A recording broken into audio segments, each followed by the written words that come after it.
Alright, LOJ fans, this is either going to be the most entertaining or the most boring video you have ever watched when it comes to modifying cars on YouTube. If you like watching somebody pull apart rusty parts and learning weird methods for getting that done, you're going to love it. And if not, sorry. This entire video is just us tearing down the front suspension that we pulled off of our Armada in the last episode. Now, all of this front suspension is going to be transferred in one form or another onto our Project Frontier. And like we said in the last video, what that's going to do for us is allow us to run a wider track on the front end. The Armada control arms are longer than the Frontier control arms, which give us a wider track width in the front. And since we are also transplanting Armada rear suspension onto our Frontier, it'll give us a matching track width front and rear. And wider width generally translates to better handling since you have more stability, and that's one of the main reasons that we're doing this. Now, right here, you're watching us pull apart the front suspension, basically separating the wheel bearings from the front steering spindle, front steering knuckle, depending what you want to call it. Right here, we just pulled the wheel bearing off. These wheel bearings are not going to be reused. That's why we're a little liberal with the sledgehammer, getting that stuff apart. And here we're getting the upper and lower control arms separated as well. Now, the upper control arm, that nut had backed off of the ball joint about halfway, then got seized on some rust and seized up, and then the ball joint started spinning in the spindle. And what we did here was attempted to apply some pressure to the ball joint. Sometimes that works to stop it from spinning. Then I was like, you know what? I'm going to go on Rock Auto and see what a replacement ball joint costs. And at about $8, it was no longer worth messing around with. We're going to replace the ball joints anyway, so get the cutting wheel and the grinder, cut that rusted nut right off, and boom, parts come right apart. So then it was time to move on to the lower ball joint, and the lower ball joint goes onto an Armada spindle a bit differently than the upper. It's not a tapered shank, it's a straight shank, and it's got a through nut that basically pinches onto that straight shank. And we had to apply some heat here just to get that nut and bolt to free up. Again, not worried about really melting the boot or burning the boot on the ball joint. It's all going to get tossed in the bin anyway, but here we're just getting the nut off the backside of that through bolt so that we can just apply some liberal force with the sledgehammer and get this apart. And I'm sure you can see in these images here, all these parts are pretty darn rusty. Well, this Armada lived its whole life in the Northeast, and that's just part of Northeast vehicles, unfortunately. You know, the spindle is one of the most important components out of this whole deal that we need to reuse, and it is cast iron, so even with a liberal amount of surface rust on it, if you hit that with a good media blaster, it's going to clean up nice. We can powder coat it and make it look just like new again.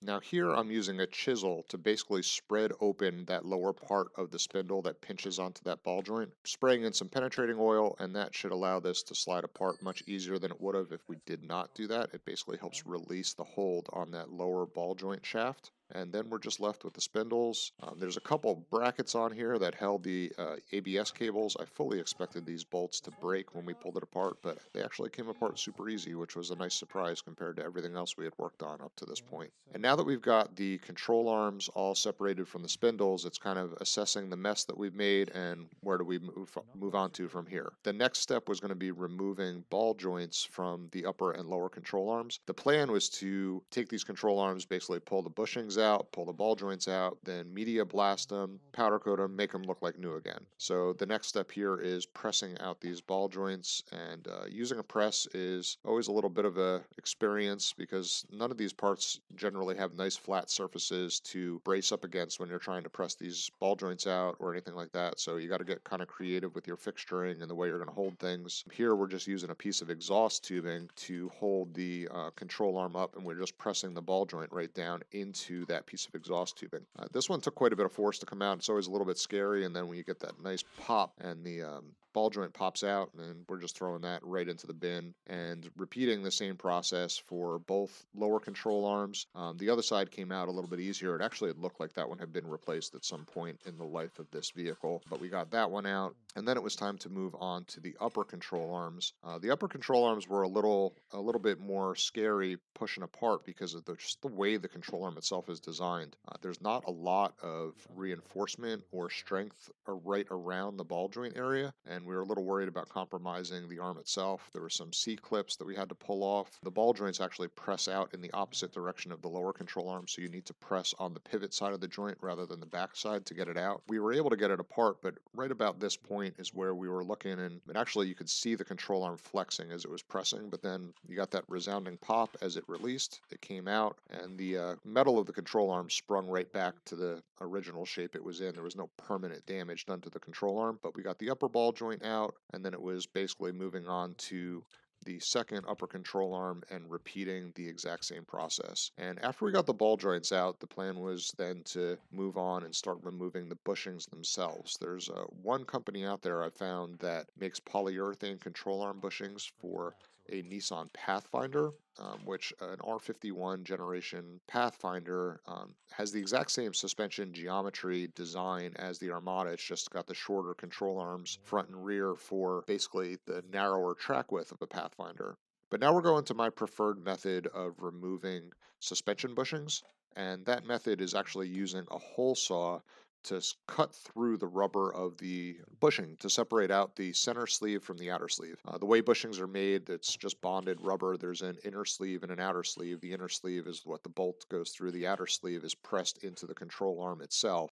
And when it comes down to it, there's really just three ways to remove a bushing. You can press them out in the reverse direction that they would have been pressed together in the factory assembly. You can burn them out with a torch, which is a method that some people prefer to use, or you can cut them out like we are here with a hole saw. This is the least messy method that I know of in order to do this. There are obviously those other methods, but holding the control arm in a way to press it apart is usually pretty difficult since the sleeves you might not have access to press it in the opposite direction of the way it's assembled from the factory. So I usually prefer this route. And then you can see we've held the control arm here just in a vise to cut these bushings apart. We hold it in such a way so that if the hole saw gets hung up, the control arm obviously is going to sling itself out of the vise and hurt you or hurt somebody else. And then once you have this inner sleeves separated, you're just left with a thin layer of rubber from the bushing and the outer sleeve that is still pressed into the control arm. And you can see here we're holding the control arm in the vise now, and it's important to note that these stamped steel control arms oftentimes have reinforcements welded on the inside, and we're making sure we clamp onto an area of the control arm where there's a reinforcement welded. That way you don't crush the control arm as you clamp down with the vise. And then I just use a Sawzall and cut through the outer sleeve of the bushing. And what that does is it relieves the tension of the press fit, and then you can just knock out the sleeve with a hammer and a flat blade screwdriver. You will notice that sometimes you'll cut through the sleeve and then score the outer sleeve that's actually part of the control arm that the bushing presses into. That's okay as long as when you cut the bushing out, you do what we're doing here and you cut towards the main meat of the control arm.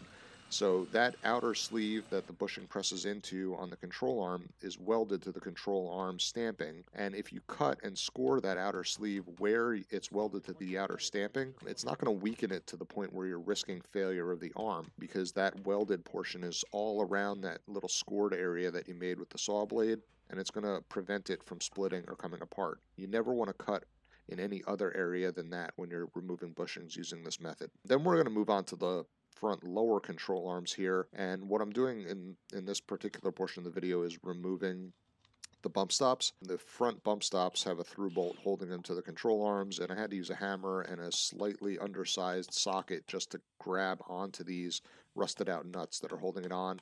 After I break it free here with the impact gun, the whole bump stop actually starts spinning in the control arm, so then it's just throw the bump stop into the vise and take it off the rest of the way using the impact gun. And once you got that nut off, the nut's generally completely jammed in the socket, and then I just actually thread the nut right back onto the stud that it came off of in order to give myself something to grab onto for getting that stuck nut out of the socket that's on the impact gun. And then it's repeating the same process on the other lower control arm. This one actually buzzed off completely without spinning the bump stop itself. On the control arm, same method, spin the nut back onto the stud to get it apart, and there you go. And then it's time to start pulling the actual bushings out of the lower control arms. In this instance, on this particular side, we had to cut the bolts on the Armada itself because they were seized into the sleeve of the bushing. So then I had to remove the pilot out of the hole saw, cut off the remnants of one of the bolts because we actually had to cut the frame of the Armada to get it out, apply some oil, and then the hole saw method still works even when you can't have a pilot bit because the hole saw centers itself inside the outer sleeve of the bushing. These bushings are also a good bit wider than the front upper control arm bushings, so the hole saw actually had to come in from both sides. And then the same deal, using the Sawzall, hammer, and a screwdriver, knocking those sleeves out. I didn't show both sides of the uppers and both sides of the lowers because honestly it's the same method over and over again, but you get the idea of how this method works out. It's the least messy method that I know of for doing it. I mean, doing this kind of work on suspension, it's rough work. It's not the most fun, but it's the stuff you got to do if you want to be putting poly bushings or spherical bearings or maybe custom Delrin bushings in these control arms. So it's just a way to show you guys how to do this work yourself at home using fairly simple hand tools. Nothing crazy here, nothing special. It only took one Sawzall blade to make all these cuts. And that was about it. We've got all the bushings and ball joints out of the control arms, and then we moved on to throwing them in the blasting cabinet to start knocking the rust off of them. And this is how you can really start assessing just how bad the rust is. Just because a part's rusty doesn't mean the structure of the metal is compromised in any way. It just means that there's some rust on it, and depending how bad it is, a media blaster can knock all of it off. You can be left with a nice clean substrate, and with some paint or powder coat, your parts are going to look like new. And that's what we were hoping for with this whole endeavor on the front suspension. But once Ron here really got into blasting these upper control arms, we realized that a lot of this rust was worse than just some simple surface rust, which is difficult to assess when the parts are as filthy as they were, but when you start blasting them, you start seeing this stuff. So we took this control arm out of the blasting cabinet to take a look at how it was coming out. Some parts of it looked really good. They just looked like clean metal. But then when we really started looking closely, there were some areas where the pitting was so deep into the metal that even blasting it with the media blaster was not removing it, and the metal wasn't looking too good. So I went the next step further, put the control arm back in the vise, and actually grabbed a wire wheel on the grinder to really start knocking it down because the blasting cabinet was having a difficult time in some areas. So here I'm just hitting some spots on this control arm where the rust looked worse to just get a good idea of just how bad it was. This is where I have probably the most important advice out of the entire video, because I'm looking at these control arms and like, you know what? A ball joint's $8. What does it cost to just replace the entire control arm? So it was time to go grab the tablet and start surfing the internet, and I personally go to Rock Auto for stuff like this first. This is not a plug for them. We're not sponsored in any way, but they just seem to have the best prices on replacement car parts, not OEM stuff, but aftermarket. And pulling up here, and sure enough, brand new upper control arms for the front are like $30 a piece, complete with ball joints, new bushings, the whole nine. Lowers were like 40 or 50 a piece, depending what manufacturer it was from. And it was that point we just decided, you know what, we're just going to replace the control arms, because if I had done this first, we would have never gone through any of this effort. The hours spent and the dollars that those hours are worth in just pulling these bushings out, pulling these ball joints out, and getting the prices and all on these parts, should have just replaced them in the first place. So it was time to go and order replacement control arms. And they do have some nice aftermarket front upper control arms available as well that have adjustable upper ball joint positions that allow you to adjust for caster and camber. And with how low we're going to make this truck, that's going to be a nice feature as well. So we elected to just purchase all of the control arms, new replacements. We bought the adjustable front upper control arms so that we can dial in the camber and caster once the truck's lowered, and it's just going to make the entire project a whole heck of a lot easier. We may still put poly bushings in them, but on the next video we'll show you some of the new parts that we got. We'll also have the spindles back from being powder coated so we can see what those look like and start talking about how the front suspension is going to come together on this truck. Alright, thanks so much for tuning in, and we'll see you in the next episode. Please like, subscribe, click that little notification bell so you know when the next video comes out, and we will talk to you soon.